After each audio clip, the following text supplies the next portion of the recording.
Alright, earlier we know that in a uniform electric field, charge will experience the same force everywhere inside the field due to the uniform field strength. Okay, and now we're going to look at if the charge is going to move due to the force and the acceleration, how would it be? Okay, so there are two cases here. One is that imagine a charge is already inside the field. The other case that we're going to mention is when the charge move from outside going into the field. Okay, so let's start with that. So firstly, we have the an electron inside these parallel plates, creating a uniform field, and then positive plate is up there, negative plate is down, and the field lines is pointing down due to the more positive plate is up there. Okay, so because of this, we know that the electron is going to experience an upward force because negatively charged particle will get attracted to the positive plate, and also because it repelled by the negative plate, so there's a resultant upward force. Okay, so similarly, if you have a positive charge, then it should experience a downward force. Okay, because it get attracted to the negative plate and repelled by the positive plate. So second case is if the charge is moving into the field, right? It's moving into the field. Let's say a positively charged proton.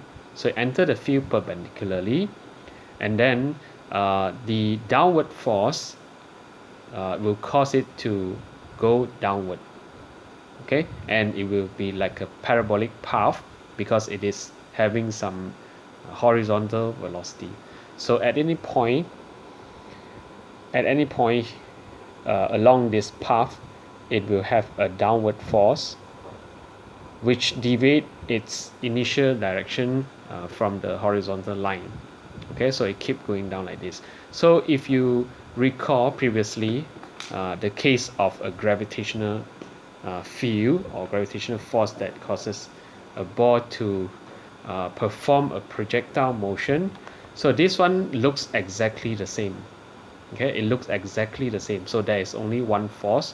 So the ball experiences a gravitational force downward, the proton experiences the electrical force downward. So it's exactly the same thing, assuming that there's no air resistance or there's no horizontal forces acting along the path. Okay, then now let's think of what if an electron enters the field. Electron is negatively charged, as you already know. So if it enters the field in a similar manner as the positive charge shown here, then what will be the subsequent motion? Is it a parabolic path down? Is it going through straight, or is it going through upward? So take a few seconds to think about that. You can pause the video, then I'll give you the answer. Okay, so of course, if you go upward, it will get deviated upward. So at first it go horizontally, and because of the upward force at any point, so it will experience upward force as opposed to the one experienced by the positive charge at any point along its path. Therefore, it will go in such. Okay, so it will bend upward. All right, if whether it hit the plate or not, it depends on the speed and its mass also. All right, so which means that for electric field, you will see a question that is related to projectile motion, which means your knowledge from the kinematics will be applied here also, apart from the field strength equation. So later we'll have an example of this. Yeah, okay, let's move on to some key points to remember when you want to solve motion of charge inside uniform field. Okay, so first point is that electric field must go from more positive to more negative. So the previous quiz, I guess you already have some idea regarding this. Okay, from more positive to more negative plate. So next thing is that the electron must carry negative charge, and it will be attracted to the positive side because of that, and proton will have a positive charge and it will be repelled by the positive side. All right, so let's look at one example of question here. We have parallel field, and resultant force acting on this electron is upward. Field strength is 120,000. Charge is given. Find the force on it. Okay, so it will be very straightforward, as in E equals to F over E. Then you can find the answer to be this. And secondly, its acceleration. So once you find its force, then you can use F equals to ma to find the acceleration, given the mass of electron is 9.11 10 to the power of negative 31 kg. Okay, so the third one, the time it takes to travel 20 mm from rest. So we know that it is going to accelerate upward, so which means that it will have a certain displacement as 20 mm, and you need to find the time that it takes. So here comes the equation for linear motion with constant acceleration, the 4 equations of motion. So we choose one that is suitable. For example, s equals to half ut plus half at square. We take off the u because it is 0 initially. So from here you sub in 20 mm, change to meter, and then you sub in the a found in b, then you can find the time to be about 1.38 10 to the power of negative 9 seconds. Let's move on to another example. So in this case here we have oil drop. Okay, this oil drop is charged. It has a certain amount of charge. It's not an electron, it's not a proton, but a certain amount of charge, and it weighs its mass is 0.2 gram, and then it is held stationary. Okay, it's held stationary by the forces acting on it. It's not that you use the hand and then you balance it or something like that. So it's the forces that it experiences inside there that causes it to stay there. Okay, if there's no force to balance its weight, then it is going to fall down, just like something that has mass that will fall down due to gravitational force. Okay, and the field strength is given as 2.7 10 to the power of 5. Draw and label the forces acting on the oil drop. Okay, forces acting on the oil drop, as we know just now, already mentioned that it has the weight, and then because it's a negatively charged, as indicated in the diagram here, it is going to experience a force that is upward. So a force that is upward, sorry, this is F E, an upward force by the electric field. Okay, so you're going to draw these two with equal magnitude and opposite direction, and then find the charge on the stationary oil drop.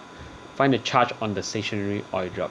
So what you need to apply here is basically the balance of these two forces, as in electrical force, same as the weight. So once you put in the equation, then you should be able to find the answer. Okay, so that will be your assignment, so that you can find the final answer. Okay, lastly, I have a slightly complicated question here. It is related to projectile motion. Okay, that I'm going to show you answer for the first case. Okay, first case as in an electron entered this field here, and then at the end you will need to work out the solution if a proton is entering the field. Okay, so firstly, the acceleration of the electron as it is inside the field. Okay, answer is this. You try to work it out. And secondly, the time that it takes to travel 4 cm in the electric field, as in it travel from this point to this point. Okay, 4 cm. Okay, so remember, projectile motion case, you need to have horizontal or vertical components. Then you need to find the resultant velocity of the electron when it leaves the electric field. So this one will need to combine the horizontal component of the velocity and the vertical component of the velocity, and you get roughly this. Slightly different is okay, yeah, because sometimes due to some round off or due to some significant figures, you will get a slightly different answer. As long as it's 3.7, about 3.7 10 to the power 7 for this answer C, then it should be okay. The angle that it makes with the undeviated path. So you need to find the angle of the resultant velocity pointing, let's say, somewhere here, and then the angle that it makes with the horizontal line. Okay, this angle here. Okay, so you need to find that, and that will be about 6.7 degree. And lastly, as I mentioned just now, if a proton is used, so I need you to put your working side by side. Okay, so two column, one is for the electron, one working is for the proton. So you work out for electron and then one for proton, and then you also compare those answers from A, B, and C and D. Okay, so I would like to make this a group work. Okay, a group work. You find your group member in the link given later in the Google Classroom. All right, so once we have done this, that will be the end of this topic. Okay, I'll see you in the next chapter.